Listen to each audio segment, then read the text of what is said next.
ये देश संघीय विधान को मानने वाले से चलेगा तो आप बहुत बड़ी गलतफहमी में हो। आप 400 पार का जो नारा लगाए थे, जनता ने आपको 240। संगीत हो या सगाई, मेहंदी हो या बारात, इस बार रानी जैसा होगा आपका श्रृंगार तनिष्क नवरानी कलेक्शन के साथ। विजिट तनिष्क शोरूम, वैशाली नगर, मेन रोड, अजमेर।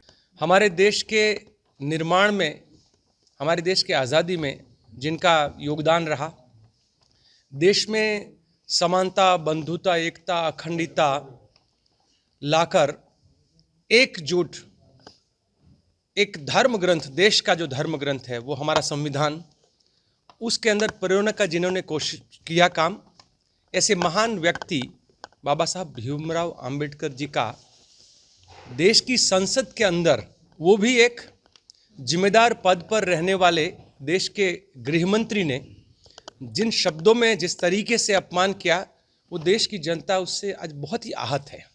कांग्रेस के कार्यकर्ता, कांग्रेस के नेता, हम सब आहत हैं, सारी राजनीतिक पार्टियां आहत हैं। सवाल ये है कि ये ऐसा कर क्यों रहे हैं। लगातार हम लोग ये कहते हैं कि जो दिल में था वो जुबां पे आ गया उनका। वो दिल में इसलिए था क्योंकि उनके जहन में जहर भरा हुआ है। आरएसएस की शाखाओं के अंदर देश के संविधान के खिलाफ, संविधान के रचयिता बाबा साहब के खिलाफ, महात्मा गांधी के खिलाफ, हमारे राष्ट्रगान के खिलाफ और देश के तिरंगे के खिलाफ लगातार जिस प्रकार से आरएसएस की शाखाओं में झूठ का प्रचार करके बाल मानस से लेकर युवाओं में जो जहर डाला जाता है, उसका ये नतीजा है जो अमित शाह के शब्द कि अंबेडकर अंबेडकर अंबेडकर करते हो। सवाल ये है, और हम इनको कहते हैं कि तुम गॉड से कहते रहो, तुम हिंसा और नफरत फैलाते रहो, हम अंबेडकर अंबेडकर कहते रहेंगे, हम संविधान संविधान बोलते रहेंगे, क्योंकि देश संविधान से चलता है, संघीय विधान से नहीं चलता है। भाजपाई मूर्खता की मैं कितनी चर्चा यहाँ करूँ, मुझे नहीं समझ में आती। वो लोग इतिहास पढ़ते नहीं हैं, वो अपनी मूर्खता पे अभी भी उनको खुश रहना है तो रहने दीजिए।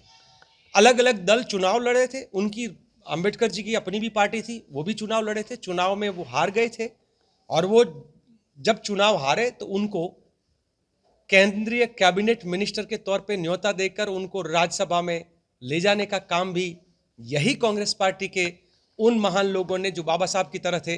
तो बाबा साहब कांग्रेस पार्टी के साथ लगातार, और उनके और जवाहरलाल नेहरू जी के पत्र व्यवहार को पढ़ना चाहिए। जवाहरलाल नेहरू जी ने उनके बारे में जो सोच रखी है, और उन्होंने जवाहरलाल नेहरू के बारे में हिंदू कोड बिल से लेकर हर जगह पे कैसे कंधे से कंधा मिलाकर अपनी बात रखी थी, वो भाजपाइयों को कुछ मालूम नहीं है, क्योंकि उस समय पे वो देश की आज़ादी का जंग नहीं लड़ रहे थे।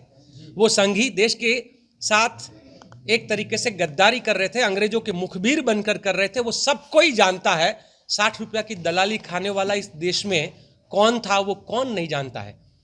ये संसद का परिसर का जो नया निर्माण के नाम पर नाम बदल दिया, और किसी, आप जानते हो कि 60 रुपया की दलाली खाने वाले के नाम पर वो संसद परिसर में तख्ती लग चुकी है।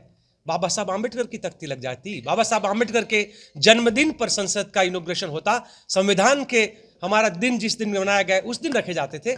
पर क्यों? क्योंकि उनकी सोच में गड़बड़ है। ये चाहते हैं बाबा साहब का हम नाक काटेंगे। आप भारत माता के उन हर सपूतों का, उन सन्नारियों का आप अपमान करके क्या साबित करना चाहते हो कि ये देश सिर्फ मनुस्मृति में मानने वाले से चलेगा, ये देश संघीय विधान को मानने वाले से चलेगा, तो आप बहुत बड़ी गलतफहमी में हो। आप 400 पार का जो नारा लगाए थे, जनता ने आपको 240 में निपटाया है। आने दीजिए, और आने का समय में आपका इस देश की जनता है वो उस तरीके से जवाब देगी कि इस देश में आपने गलत जगह पे। देश भर में आंदोलन चल रहा है। 26 तारीख को बेलगावी में कांग्रेस का पार्टी का हमारा CWC का मीटिंग होगा। एक ऐतिहासिक CWC मीटिंग होने जा रहा है, जहां पर आज से बिल्कुल 100 साल पहले 26 दिसंबर को महात्मा गांधी जी ने कांग्रेस अधिवेशन का अध्यक्ष पद वहां पर उन्होंने लिया था। उसी जगह पर करके हम आने वाले समय में हमारा भावी आयोजन जो है उसकी बात वहां पर रखेंगे, और देश के अंदर जनता की लड़ाई की वहां से और एक ब्यूगल फूंकी जाएगी। धन्यवाद।